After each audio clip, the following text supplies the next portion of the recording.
Masyarakat majmuk yang ada di Malaysia pada hari ini bukanlah suatu bentuk masyarakat yang sememangnya telah wujud secara asalnya di sini. Sebaliknya, masyarakat yang ada pada hari ini adalah masyarakat yang telah dicampuri pelbagai asal-usul, budaya dan sejarahnya yang berbeza-beza. Seperti yang kita maklumi, penduduk asal tanah Melayu adalah orang Melayu dan beberapa kaum minoriti yang lebih mudah kita kenali sebagai kaum orang asli di beberapa bahagian pedalaman di tanah Melayu. Di Sabah dan Sarawak pula, penduduk asalnya yang terdiri daripada kaum Kadazan, Dusun, Murut, Iban, Bajau, Malanau dan berbagai suku minoriti yang lain. Kaum-kaum lain yang ada di Malaysia pada hari ini pula seperti kaum Cina, India, Serani, Siam, Bugis, Jawa dan sebagainya ialah sokongan imigran yang datang dan menetap di tanah Melayu, sama ada secara tetap ataupun hanya sekadar singgah untuk memenuhi keperluan mereka. Secara mudahnya, mereka bukanlah penduduk asal di tanah Melayu. Sebentar lagi, kawan-kawan saya akan menerangkan secara lebih terperinci mengenai cabaran pembinaan peradaban majmuk di Malaysia. Negara bangsa merujuk Kamus Dewan Bahasa dan Pustaka. Negara bermaksud sebuah kumpulan masyarakat yang mendiami sesuatu kawasan dan mempunyai kedaulatan politik. Manakala bangsa pula bermaksud sebuah kumpulan masyarakat yang berada dalam satu ikatan ketatanegaraan. Dalam erti kata lain, negara bangsa itu adalah satu proses melahirkan bangsa baru, yakni sebuah negara yang berdaulat di mana semua rakyatnya terikat dalam satu bahasa, budaya dan perkara-perkara lain yang membentuk bangsa tersebut. Tujuan utama pembinaan bangsa itu adalah untuk melahirkan sifat taat setia dan perpaduan dalam diri setiap masyarakat terhadap sesuatu bangsa tersebut. Bahasa idaman melalui konsep Nation of Intent berpendirian bahawa sesebuah negara bangsa adalah word in progress dan sentiasa berlaku contestation bangsa dalam negara itu hingga yang wujud adalah negara tetapi bangsanya tidak terbina seperti di Malaysia. Pembentukan bangsa berlaku pada dua fasa, iaitu sebelum kemerdekaan dan selepas kemerdekaan. Dan sebelum merdeka, berlaku pergerakan nasionalisme di mana masing-masing merancang untuk berjuang mendapatkan kemerdekaan dalam kerangka bangsa idaman masing-masing. Selepas kemerdekaan, keinginan kolektif untuk mempunyai identiti nasional sepunya mulai tumbuh dalam diri rakyat. Pada era Malaysia baru, berlaku persaingan hebat di antara beberapa bangsa idaman di mana Tun Dr. Mahathir mengekalkan bangsa idaman iaitu masyarakat majmuk pimpinan Melayu, iaitu sebuah harapan, idaman dan impian dalam mencapai perpaduan antara kaum. Namun, idea bangsa idaman masih menjadi impian, malah yang wujud adalah negara, tetapi bangsanya tidak terbina seperti di Malaysia.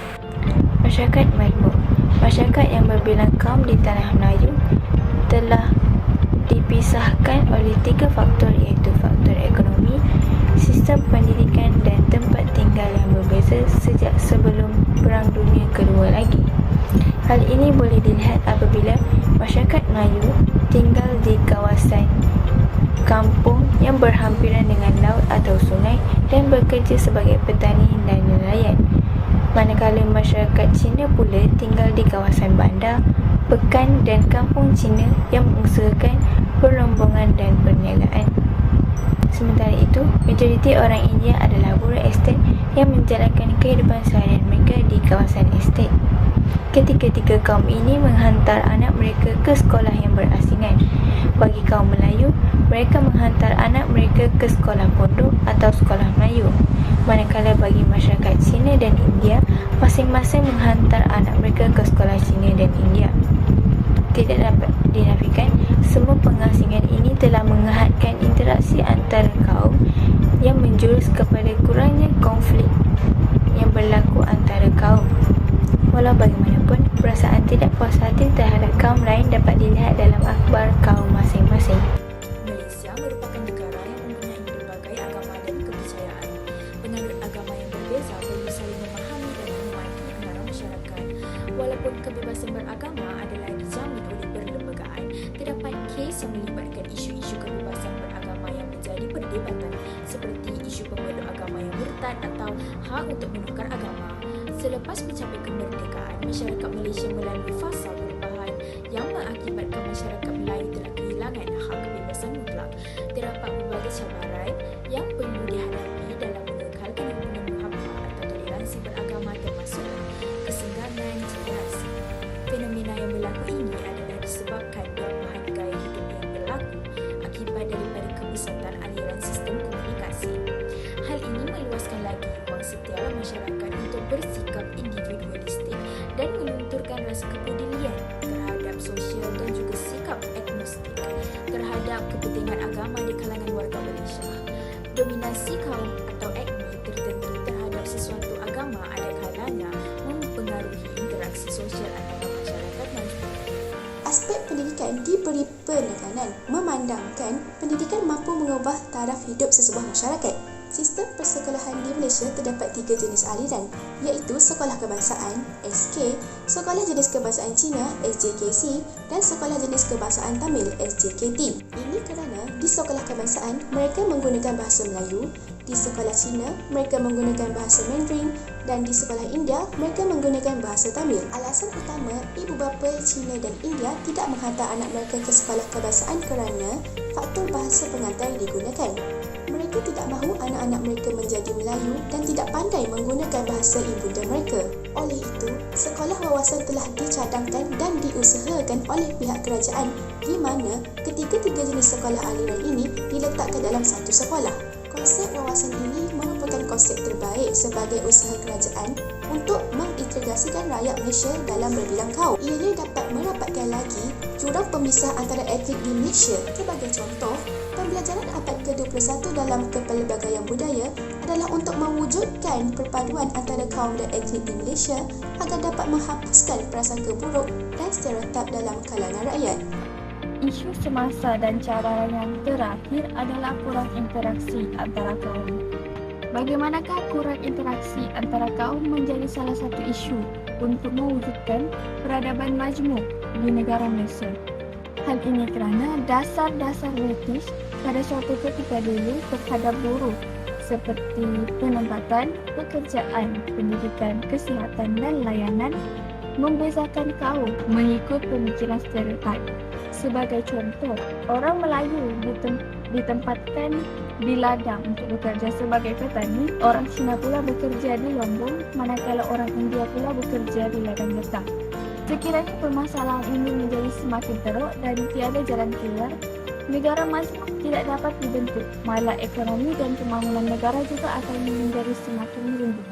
Seterusnya, kesepahaman penwujud dalam sesebuah masyarakat agar tidak berlakunya prasangka dan salah faham dalam menjalankan hubungan sosial. Masyarakat yang saling memahami akan mewujudkan suasana harmoni dalam menjalankan tanggungjawab negara dan saling menasihati. Masyarakat juga perlu saling memahami dan menghormati konsep agama dan budaya masing-masing. Menurut Nur Afifah pada tahun 2014, ta'aruf merupakan peringkat pertama dalam asas hubungan etnik kerana ia menjadi titik tolak bagi sesebuah etnik untuk memahami etnik yang lain. Tujuan Allah Subhanahu Wa Taala menciptakan manusia daripada pelbagai warna kulit, bangsa dan keturunan supaya mereka berbaik antara satu sama lain agar mereka dapat hidup dalam keadaan aman damai. Ayat sekali, pendekatan integrasi menjadi tunjang agenda perpaduan negara yang membolehkan masyarakat untuk hidup bersama-sama di dalam satu negara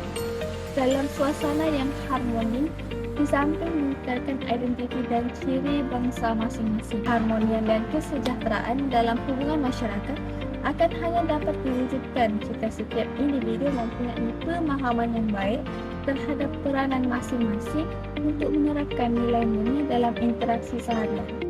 Saya Nasha binti Nazri. Korang mesti dah dengar penjelasan daripada ahli kumpulan saya tentang cabaran-cabaran yang perlu dihadapi dalam usaha untuk membina peradaban di Malaysia.